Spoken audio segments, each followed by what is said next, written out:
if we're going to do the projects during the school year, what kind of things can we put into place, or do you envision us being able to put into place to keep contractors and children from interacting and coming into contact with each other? So that's a great question. And it depends largely on where the additions are, where you have renovation work that's strictly inside. The easiest build we're showing right now is right here, because you could almost separate everything. There's almost no reason for a contractor to be in a building during a school year. The tougher ones are the full renovations of these buildings, and when that work occurs. Does it occur second shift? Does it, do you do some of the more invasive work on each summer that bookends the school year? We've done projects where we completely rehabbed the HVAC system, and it required hot and cold piping to go above the ceiling, and not piping like this, but piping like this, where each section weighs 300, 400 pounds. And we've gone through the exercise of getting permission from, in some cases, from the building department to leave a ceiling out so that the contractors could work above that ceiling without taking them out, putting them back in.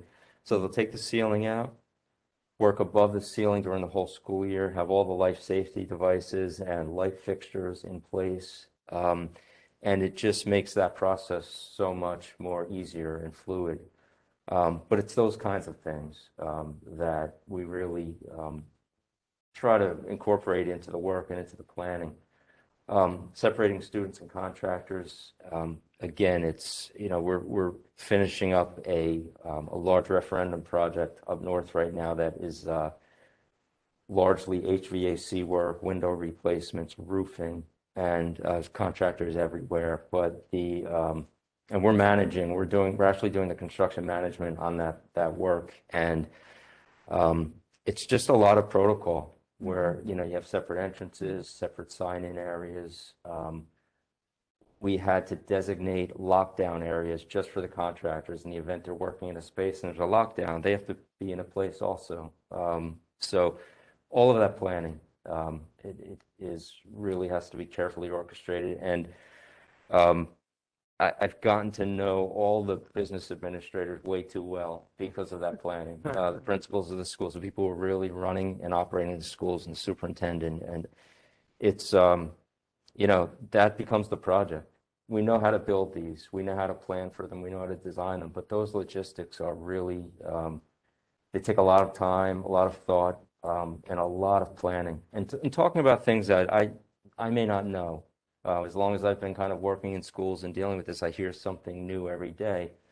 And just assuming that no two districts are the same. Every district has something that's unique about their operations, their scheduling, their student population, their special education population.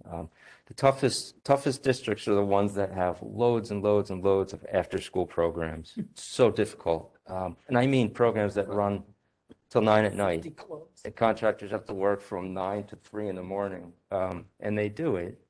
But we pay a premium for that just because it's how you do it. But it's the only way to do these jobs without stretching out for 5 or 6 years.